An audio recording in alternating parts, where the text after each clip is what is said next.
பாண்டியோட குழந்தை என் வயித்துல இருக்கு. இப்போ உங்களுக்கு என்ன கல்யாணம் பண்ணிக்கணுமா? டேய் மச்சான், இவ போய் சொல்றடா. இவள நம்பாதடா. போய் சொல்றேனா? எந்த பொண்ணாவது இப்படி ஒரு விஷயத்துல போய் சொல்லுவாளா? நான் பிரெக்னன்ட்டா இருக்கேன். பாண்டியோட குழந்தை என் வயித்துல வளருது. அது புரியுதா இல்லையா? அடி பாவி. வயித்துல வாங்கிட்டு வர வயசாடி உனக்கு.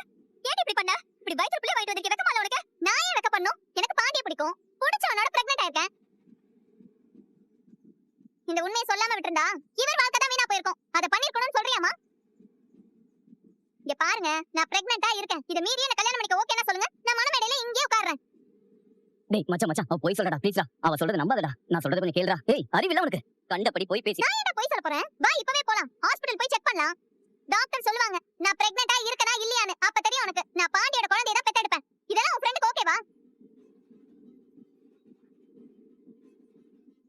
நீ நிறைய விஷயம் சொல்லடா, ஆனா இத சொல்லவே இல்லையேடா. டேய் மச்சான் ப்ளீஸ்டா, நான் சொல்றத கேளுடா. அப்பலாம் எதுவும் இல்லடா. ஏய், இதெல்லாம் தப்புடா. லவ் பண்றான்னு சொன்ன, பிரெக்னன்ட்டா இருக்குத சொல்லியே. அவனே அவன் வீட்டுக்கு தெரியாம இவ்வளவு ரிஸ்க் எடுத்துக்க அவனுக்காக. இப்படி கோத்து விட்டு பார்த்தா என்னடா அர்த்தம்? டேய் அதெல்லாம் நம்பாதீங்கடா. போடா.